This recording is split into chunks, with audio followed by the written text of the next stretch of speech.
Welcome to Teacher Roundtables. This is a project that uses scholarly discourse to explore topics in education. And this conversation is centered on the advancement of generative AI and the perceived disruption that it may or may not be having when it comes to teaching and learning. Now, before we get going, I do want to introduce you all because we've got different representatives of the education community here today. We've got John and Samantha. You are university educators. John, you specialize more in the business and marketing side of teaching, whereas Samantha, you're focusing more on the visual arts and design aspect. We've also got Ella, Melissa, and Anne, who are our K through 12 representatives. Ella, you are a 7th grade literacy teacher, but I think it's also important to note that you just finished your first year teaching. Melissa, you are an English teacher, but what's I think important for this conversation is you also provide technology support and training to teachers. And I'm sure you've got a unique perspective when it comes to thinking about how the teaching community, at least in your school, has responded to that situation. And Anne, you are an English teacher, a high school English teacher who is also the department head. And finally, we have Alexander and also Marlo, who is waiting, and we're going to bring Marlo in a moment. And the two of you are undergraduate students. And really what you're able to offer the conversation is that perspective of learning in the classroom, that student perspective. And I recognize that you are both undergraduate students, but at the same time, it was only a few years ago when you were also in the high school classroom as well. Okay, so to get started, let's try and put this in context because it really has moved at a really fast rate. We're going to focus on November 2022 because that was when OpenAI released ChatGPT 3.5 to the public. And I thought it'd be interesting to start off with you, Melissa, because in that position where I'm going to make the assumption within your school community, there's an expectation that you're kind of at the forefront of technology. What was your kind of initial response when you first kind of interacted with this platform? Well, initially, the first response that I actually engaged with as part of the school community was with my technology team. And the original questions being asked were, how do we block it? How do we keep it out? How do we make sure students aren't using it? And, what can track it? What can find it? And teachers were coming with a lot of questions about how do I identify AI? How do I make sure that kids are getting credit for work that they did and not what they had some computer generate for them? And a lot of the initial PD was around using the tools that we had, like draftback and version histories on Google Docs to see the student thought process behind the writing and not just, it's kind of like showing your work in math, right? I want to see that you wrote it piece at a time and how it came to be and not just what you gave me in the end. As a teacher, my first experience with AI was in that winter. It was very shortly after ChatGPT came out, and I got this wonderful student paper that I was like, they finally get it. They finally understood it. They finally read. And then I realized it wasn't the students. and, but I couldn't pinpoint where it came from, and we had to have a whole conversation. And a lot of the PD that I've been giving in recent days has shifted much more to how can AI help us to provide our students with a tool rather than how teachers need to combat it. We have this problem because of the ethical nature of ChatGPT, and students are using it. So it's teaching them how to use it as a tool, as you say. But the problem is the authenticity of the work. So we're trying to say you have to be an authentic writer, but how do you get them to be an authentic writer when they have ChatGPT or some other form of AI at their fingertips? So what we have now gone back to is something that's like pre-AI, almost computer, which is they have to write everything by hand. So then we get to know their voice. We get to know what they're capable of doing. Or if they're on a doc, they have to write in that doc from the start or we won't accept it. So we can see the version history, because in a draft back or something else, you could see that chunk just get dropped in. So we are having those conversations around, ethical work and what is your work practice and processing. And this is teaching them a new way of writing, or at least English teachers, the way we like to write. But that becomes important, in using, ChatGPT as a tool, but also, citing ChatGPT as a tool. If you're going to use it, you need to cite it. I think the difference with college for me is that you have two main groups. You have one that wants to do their work properly no matter what. And then you have another group, which is always going to be there, who wants the grade wants to get the degree, but doesn't care how much they learn or how to get it. So I think the difference there is that you're stopping people who want to use the tool to their advantage, and then other people who want to use the tool to help them learn. I think that doing that in high school with the handwritten works. I think in college, in a setting where they are choosing to be there, you're always going to have those two groups. And I think the support of teaching them how to use AI properly to do their work, I think benefits both. I'd love to follow up on that too, because for me, it's a little bit different. As an educator, I'm teaching creativity. The way that we're teaching is always a process. And I want to go back to that word that you were saying, because creativity is a process. So there's no way to, well, I shouldn't say there's no way to duplicate the process in generative AI, but one of the things that I've started to do with my students is figure out ways that it is beneficial to us. We say it's about using the tool and not letting the tool use us. And that's one that I think I have to teach my students first, which is anything you do is a process. You are the creative being. You can use AI in conjunction with your own creativity, but you're always starting in your mind and on paper first. But then there are these ethical issues of, well, how much AI do I want to include in my work? Is it ethical to scrape or source content from another artist? And there's so many, this could be its own panel, but there's so many issues around that. I mean, if I go into a museum and I draw off of somebody else's sculpture or somebody else's painting, how is that different than when AI is scraping off of somebody else's photograph or somebody else's motion design? So I tend to think of it as a tool that we need to be educated on ethically, and then we can choose to use it in whatever capacity works for our own creativity. So I think for me, there has been a really interesting shift in technology as a whole. When I graduated high school, we were writing papers like handwriting, and then we were also using computers. And then fast forward 5 years later, I'm in my master's program in 2022. And then I go and start observing other teachers in the classroom, and everyone has Chromebooks. And I'm like, this is so interesting. But I think that's just like a post-COVID era of Chromebooks. And once I started teaching, we had some PDs and some people come in and kind of show us ways we can use AI. And I found it really intriguing. I found it really interesting from a teacher perspective, how I can use it for lesson plans. And as a literacy teacher, we do a lot of like reader theaters, and I'm teaching them how to read, and text to speech has been, super useful, and all these different ways of taking ChatGPT and being like, okay, can you create a reader's theater? I'll put in my student names and give them a topic, and then it'll just generate this like amazing thing. And it keeps them so engaged and intrigued, and they love watching it pop up on the screen. I haven't come across as many students like from university perspective or older students. They don't know enough about it to use it in their own work yet. So I think as we have a conversation about it and discuss, it'd be really interesting to kind of figure out ways to get them used to it and get them kind of familiar with it and how to use it as a tool in the classroom, like from a 7th grade perspective, or like even younger kids, like how are they going to be able to use it as a tool? When you first start, you asked the question, what do I think and how did it change everything? The first thing I thought of, I've been in emerging technologies since the 80s. And every time a new technology comes out, there's fear.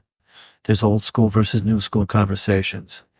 Having been down this road many times, my first thought was, okay, this is going to change the way I teach immediately. Like that Christmas, that in between semesters of that year. And when I went into the classroom and brought it up to the students, they were split 50-50. Some were scared. They were scared of the new technology. Others were scared they were going to be caught cheating. So there's this whole emotional thing in the classroom.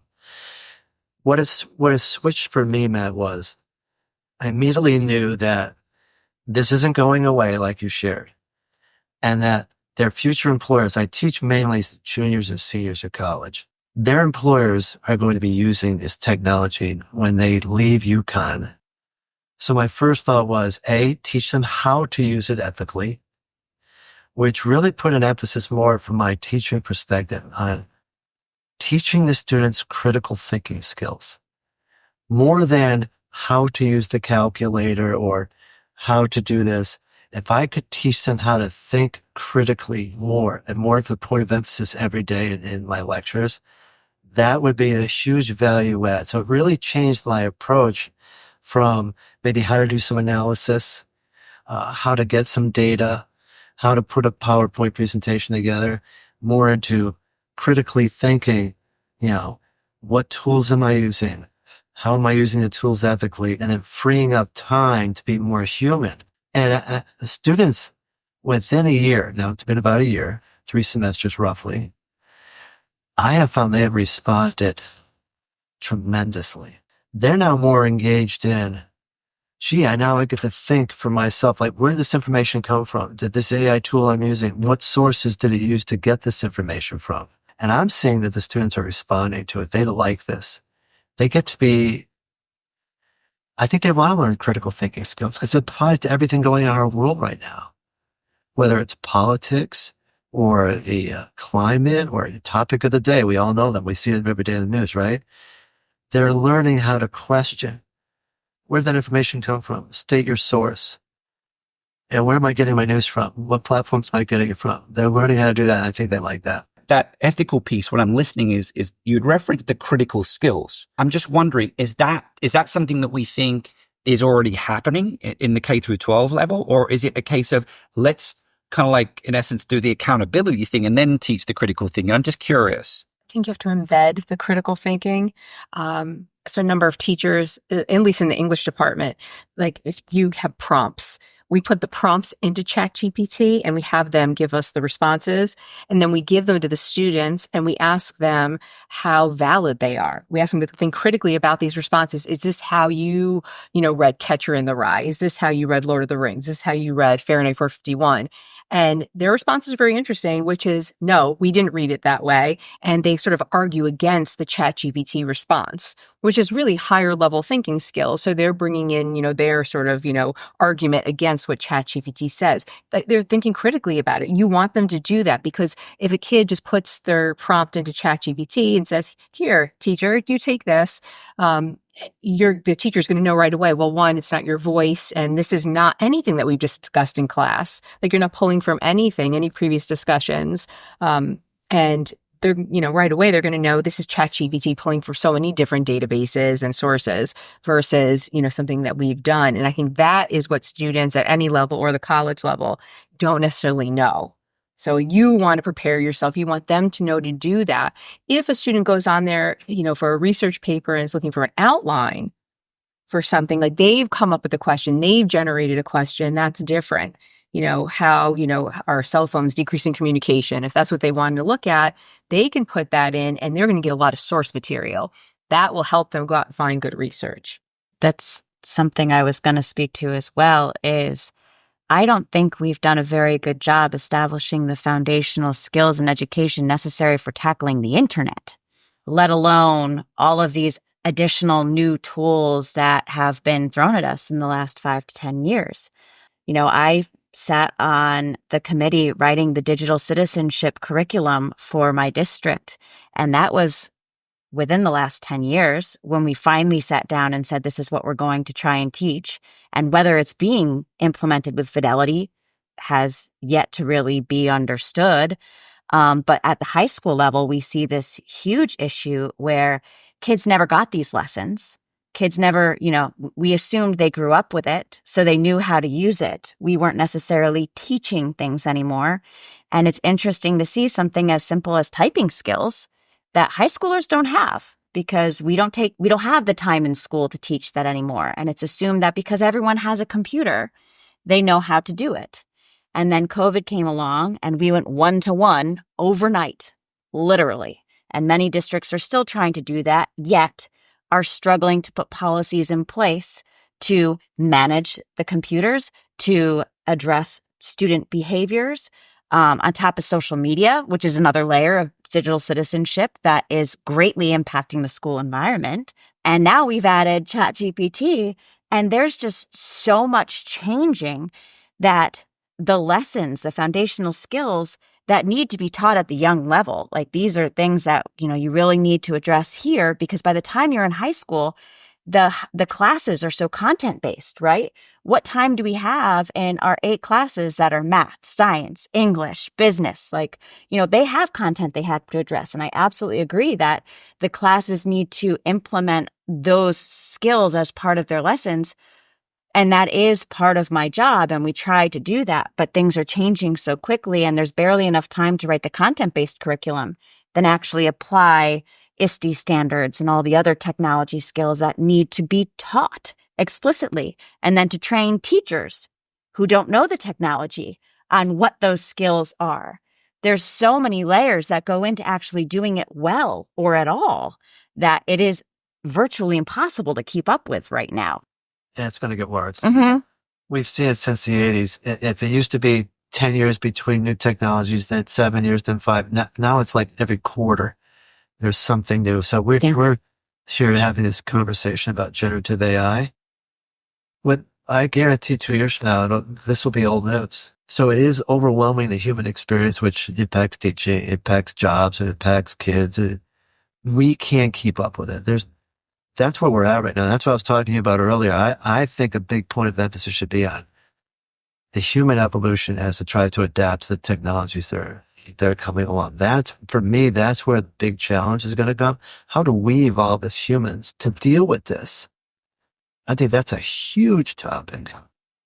And I want to piggyback off of that. You said it's going to get worse, but I also think it's going to get better. Well, I don't mean worse in the sense of, I mean worse in the sense it's going to be faster. Overwhelming, right? It's going to be faster. It's going to feel overwhelming, but it doesn't necessarily have to be bad. Right. I mean, that's the beauty, I think, of the position I'm in, both as a university educator and as an artist and designer. And we've seen artists and designers do this for centuries with technology. Like, they take the tool and they want to figure out how to change it. And I do think some interesting things are going to come out of that.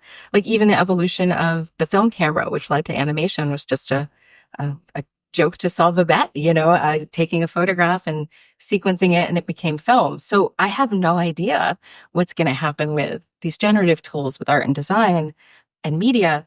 And I'm excited for that. I think a lot of artists and designers are really scared. And I'm scared. I don't want it taking our jobs, but also how do we leverage it to become the next thing? I think I talked about this in my podcast with my wife that we do. We say this phrase, generative AI, this broad phrase, but it's different in every industry. The entertainment industry, the ethics there, what's possible there is very different than if you're in the hospital or healthcare, or if you're in the financial world, or if you make films. Every one of those categories thinks of AI differently. So I know we use this phrase broadly, but it's too broad of a phrase, probably. I'm glad you said that, because just listening right now, even though we're all part of the education community, we seem to be not only dealing with different challenges, but in essence, we've got, different objectives. We are all talking about critical thinking. I think that's something that I think we're all connecting with, but there's a couple of things that I'm hearing that I'm finding fascinating. The first is that there's an acceptance since the 80s, technology's thrust upon us. Here you go, deal with it. And in some ways, you could say that the pandemic was very similar. I mean, that was really extreme. Go deal with it. And we had to deal with it. And to be fair, in the previous roundtable, we explored this, but I think we dealt with it. We used our creativity. You were saying you teach creativity. We used our creativity within the teaching profession to address those challenges. And the reason why I'm bringing that up is we are having to address it. Primarily, what I was listening is because it seems like, well, our students need to use it. Yes, but our students are using it. So I want to come back to something Alexander said, because he said there's 2 students. So it's almost like we've got 2 different conversations. You have these students, but then someone referenced, I think, Anne, you referenced last minute. We as teachers are doing things last minute, and then you get into desperate mode, right? And you start taking some risks, and maybe you kind of like cut some corners, right? Well, I think that the question of ethics and wanting to understand something, right? That critical thinking that we've alluded to and the ethical considerations of what goes into the work kids are doing is something that we need to lay foundationally for all students, right? We want them to care because ChatGPT is a very powerful tool and it can make things easier and richer, but it could also take away the value of having done something. because there was no thought process. It was just do this for me. And I think we can give students opportunities to feel more success for those who are disengaged. I think it's a great opportunity for students to see what might come out of it, to have models that sound and connect with those students that would normally take teachers tons of time to create. And now you've gotten, some of those disengaged students who didn't care because it wasn't about them. It wasn't speaking to their background. So I think, those different students need to be dealt with in very different ways with ChatGPT and taught different things based on their personal level of background and interest in actual learning. And I would just add that it's not only ChatGPT.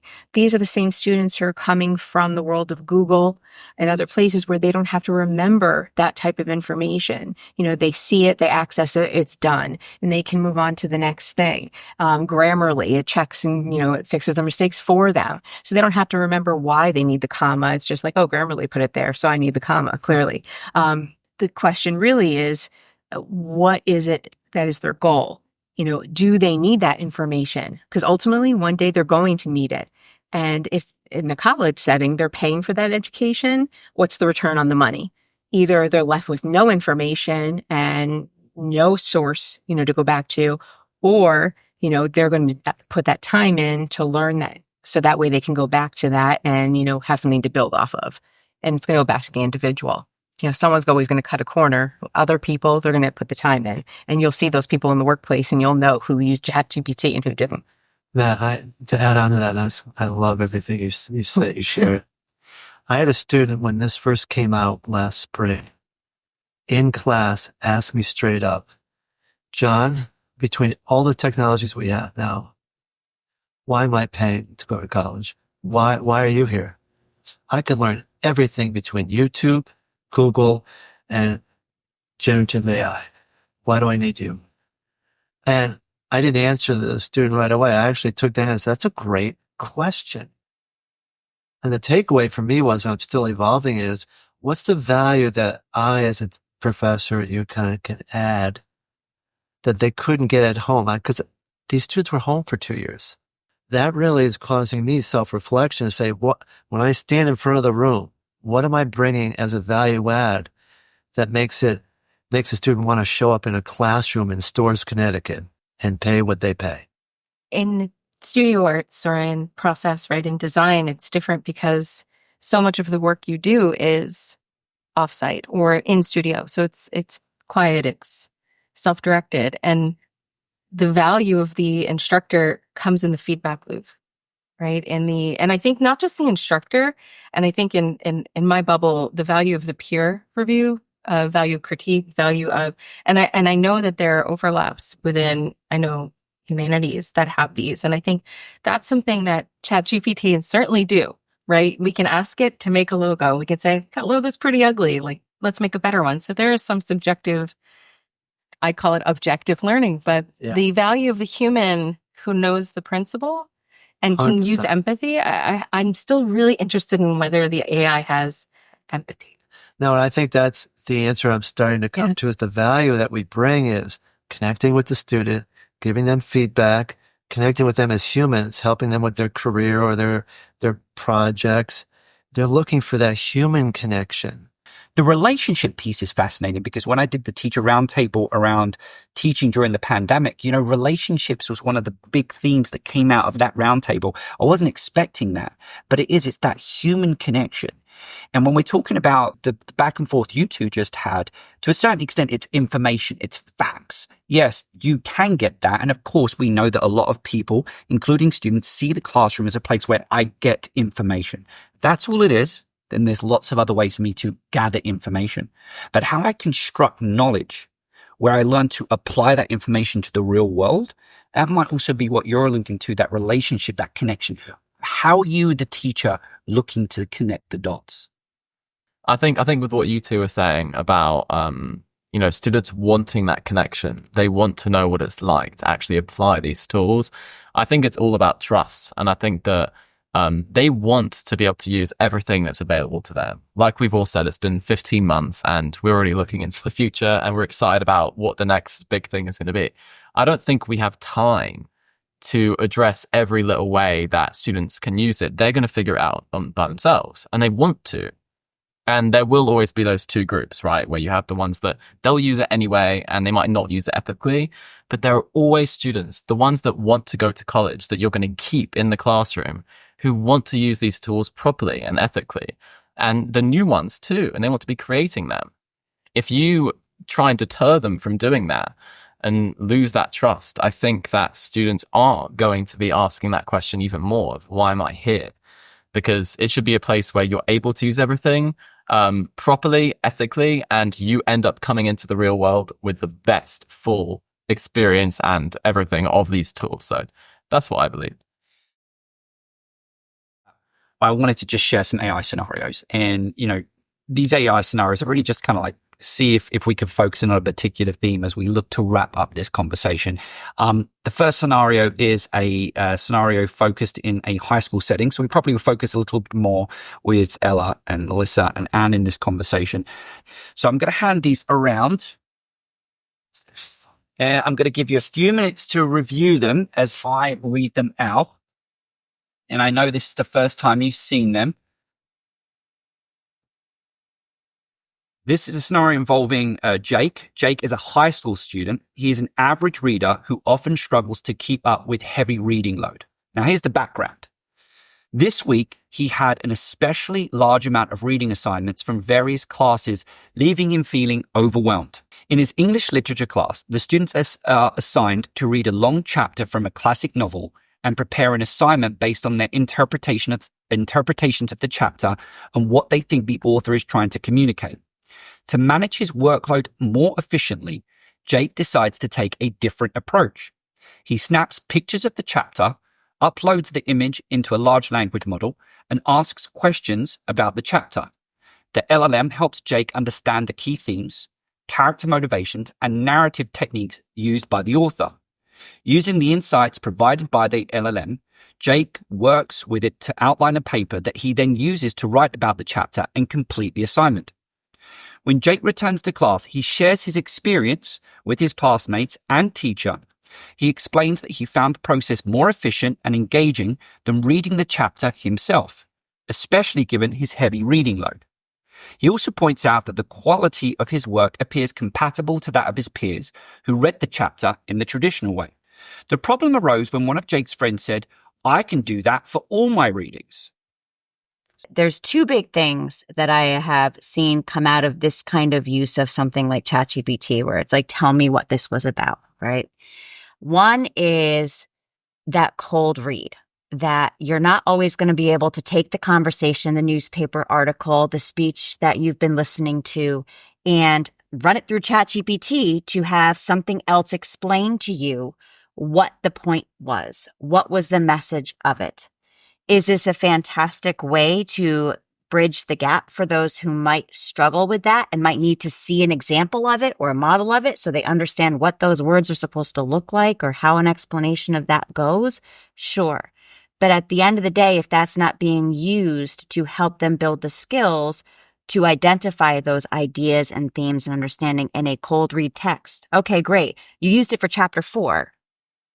You see what it's supposed to look like. But now can you figure out chapter 5 on your own? If it's a stepping stone to being able to think independently, then I support it, because sometimes kids need that concrete example and teachers can't necessarily make a model for every single thing they're asking kids to do.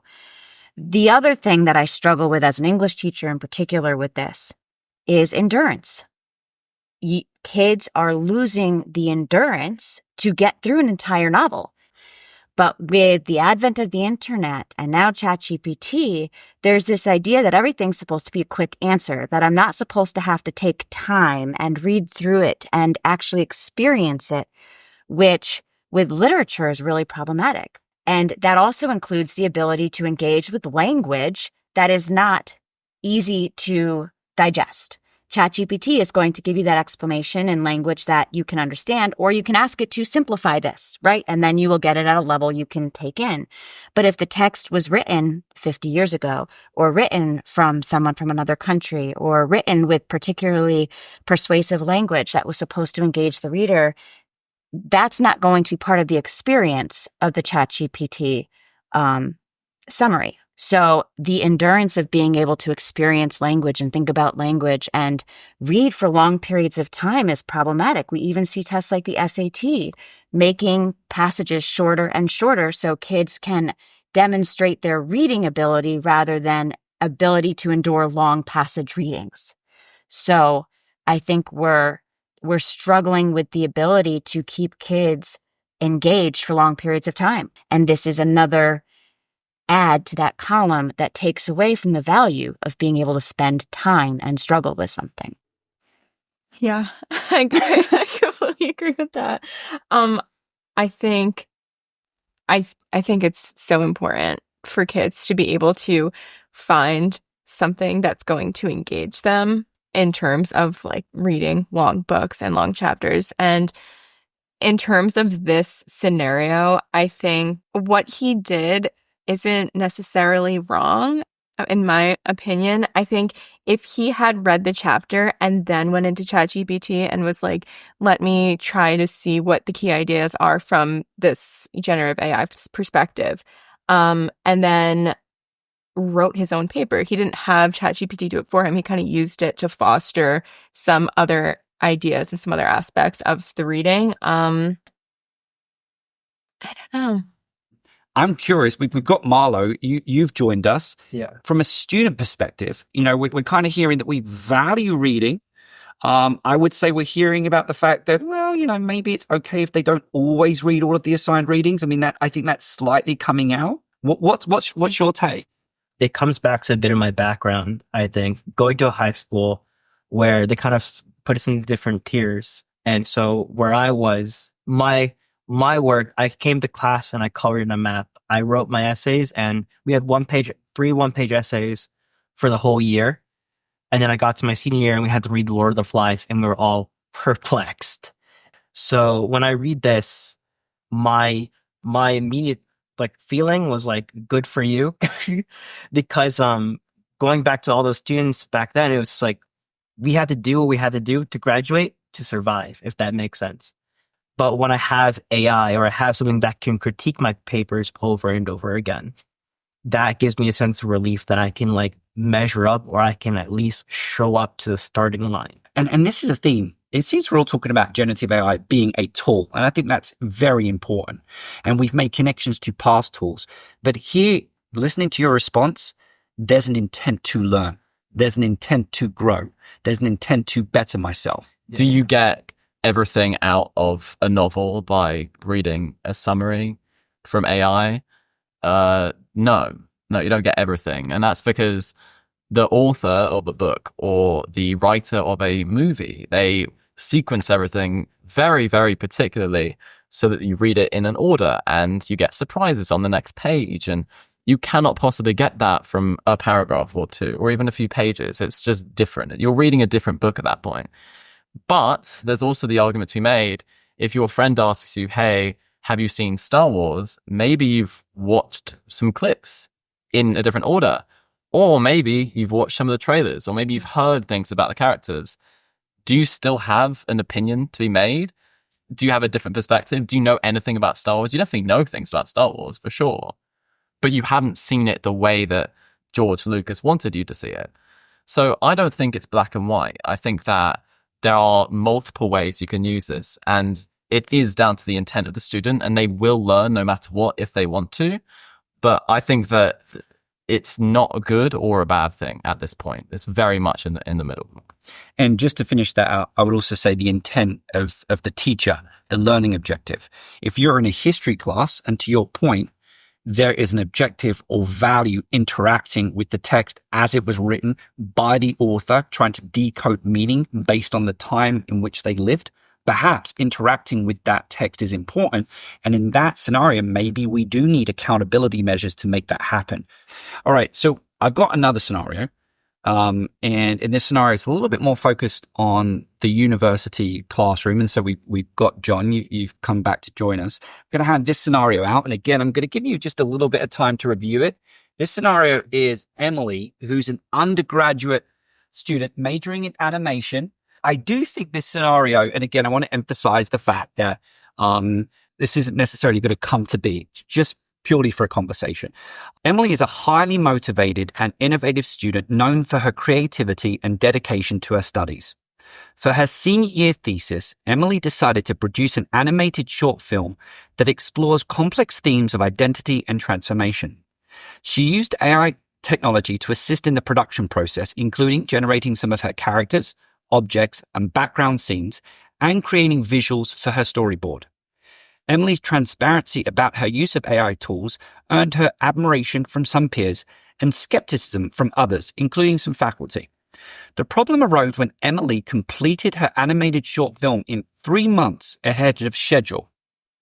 Now, some professors were worried that her use of AI tools may have given her an unfair advantage over students who did not have access to or did not choose to use those tools. This one is awesome and very tricky. And I think I'm going to come at this from a place of an artist, which is, it is never my job as an educator or an artist to limit or censor or change how any art student or design student chooses to share their story or their work, right? So if Emily's goal is to, again, taking into account that this is her, I believe it's her thesis project, right? Senior project. This is her senior project. She owns this. This is her narrative. This is her work. It's not my place to say you can and can't use this tool. I also want to commend Emily for her transparency, because there was an opportunity for her to not share that information. And because she's using the tool and she's transparent with the tool, she can help teach others how to use the tool, not use the tool. She can weigh in on the ethical use of those tools. Like, unless we use these things, even if we don't agree with some of the negative aspects of them, if we don't use them, they will use us, right? If we're not part of this conversation, we can't figure out where this tool's going next. While I can understand the individual narratives that other people might have with Emily using AI, I think as both a university educator and an artist, it's my role to support her in her learning. And if she wants to learn this, then I commend her for doing that. As long as it is ethical, right? If she is using the tool to, I don't like using the word steal, but scrape, we'll call it scraping to stay on theme, to, make an image that is not her own character. If she says, make me a character, and it automatically spits out a character, we can have some ethical conversations. Yeah, I agree with everything Sam says. I'm in the camp that supports Emily. I think transparency, ethical use, as long as she's doing that, we're good. And I think one thing I would then work with Emily on is, okay, you finished 3 months early. What do we do with those 3 months? Did you take better care of your health? Were you able to, because I know a lot of the students, especially during this time of their career, are very stressed. Did you use that time to be more mindful? Did you eat better? Did you go for walks? These lessons learned as Emily goes out into the workplace, I think will be valuable for her in learning how to use these tools correctly, ethically. I have no problem at all with it. I think Emily, if she follows all these similar things that we're talking about, when she goes into the workplace, she's more prepared to be successful at a place of employment than other people who maybe haven't used this technology, haven't gone through the work cycle, the creative cycle. So I'm behind Emily. Obviously, the things that Sam mentioned. Well, and this is where I seesaw too, because as an artist and a designer, it's really important that these students learn how to come at these, I'm going to call them ill-defined problems, right? With design, you're problem solving for a specific need. And with art, maybe you're asking questions about the world and something comes out to answer those questions. So they need, it's a seesaw. They need this balance of self-directed curiosity and the ability to try something and fail, and then maybe this future tool use or contemporary tool use, right? They need both. And I wouldn't say that's limited to artists. I think that's almost anybody now, right? It's anybody. And I think what we said before in the conversation was, this is an opportunity for the professor to have the human connection with Emily and have these conversations. And these scenarios, to me, either potentially could theoretically be happening now, or they could theoretically be a trend in the classroom 12 to 15 months from now. So what I'm immediately thinking is the system. So they got 2 months off.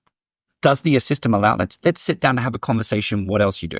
Does the system and culture say, well, I'm going to go for a walk for February, and take an entire break off? Would we do that, or would we start trying to pile on more work? And the other piece of it, when you look at it, 12, like the reason why this scenario is, are we prepared for that? Like this entire program or experience we've created typically takes 6 months, and now it's taken 1 month. What are we doing? Well, that conversation leads me back to the 80s when I got into this field with emerging tech, and everybody said, with emerging tech and eventually the internet, boom, we have to work 3 days a week. Everybody's going to be home 4 days a week. Well, that didn't happen. What happens is the marketplace puts more work on. So we have to do a lot more with that time. So that is part of your conversation. Are we going to give them more work now to accomplish more because they had that month off or that 3 months off because they got it done quicker? Or is this an opportunity where we can like teach balance, introduce mental health, introduce taking better care of ourselves a little bit into the conversation? If I could speak about this, being an animation student, in my personal opinion, it's always been, even if it wasn't pressed on by teachers, it's always been a case of always do more. Right. In our heads, we're always trying to make the best work or the work that will get us seen by employers. Yeah. And, if we have 2 spare months, how are we using those 2 spare months to make it even better? How are we polishing our work? We come to class some days and we're bragging about how little sleep we've gotten the night prior. It's a badge of honor for some of us. And, we come to class and we're speaking about, it's like, that's the industry, I think a lot of some students in different subjects could probably relate to little sleep, feeling like they always have to do more. And John, you had referenced the fact that you said it's going to change, it's going to be disruptive, but then you came back, and I think you had referenced to Sam. You're not saying it's going to be bad, right? But it's going to change. But at the same time, right? Again, when we're talking about generative AI, there's opportunity, there's challenges, and are we going to seize the opportunities in the opportune way, maybe for going back to that human piece, the betterment of us as individuals?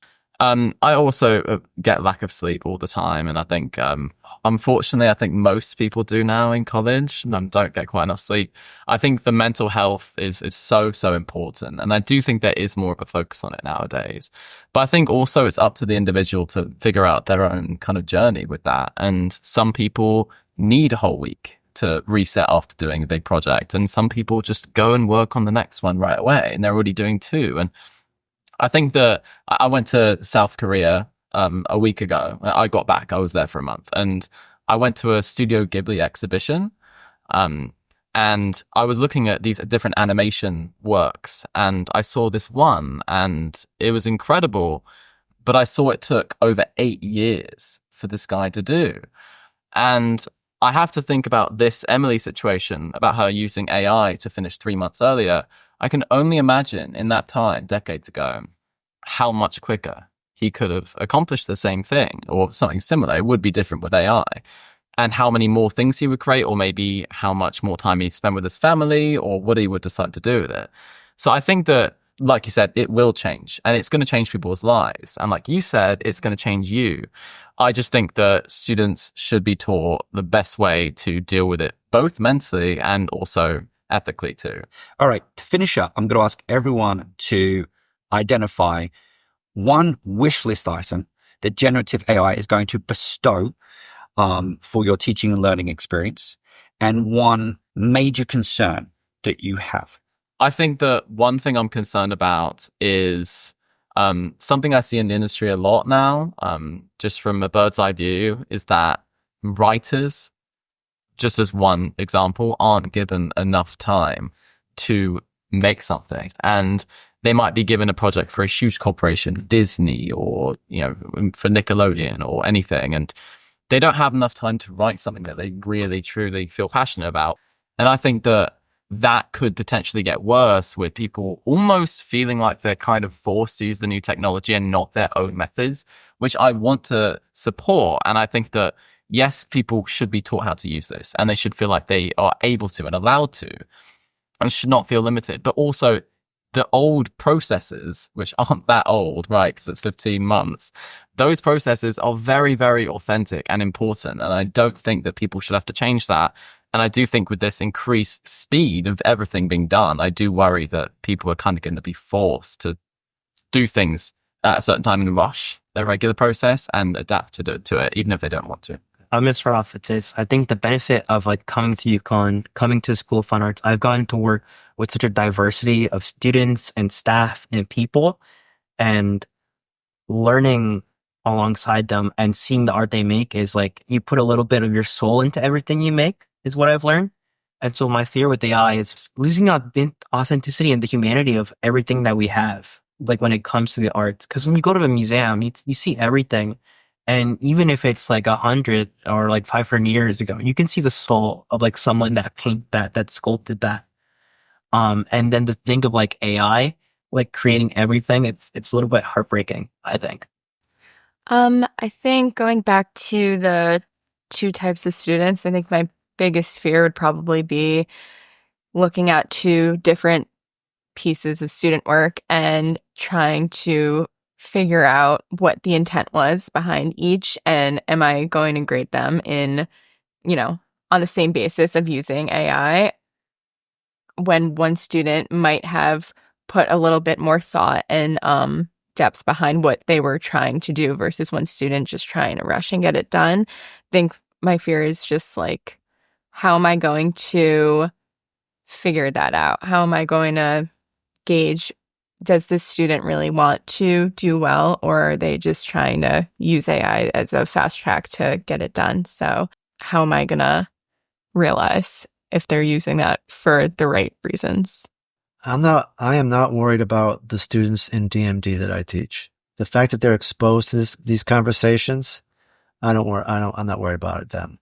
I'm worried about the students who don't have these classes, don't have these opportunities to talk to professors and peers that we do, and can do critical thinking to understand these technologies. Those are the students I worry about. Two the things, like authenticity and the voice. I mean, when you lose that, you sort of lose like the humanity in whatever it might be, in the piece and the creation. It doesn't matter what it is, the design.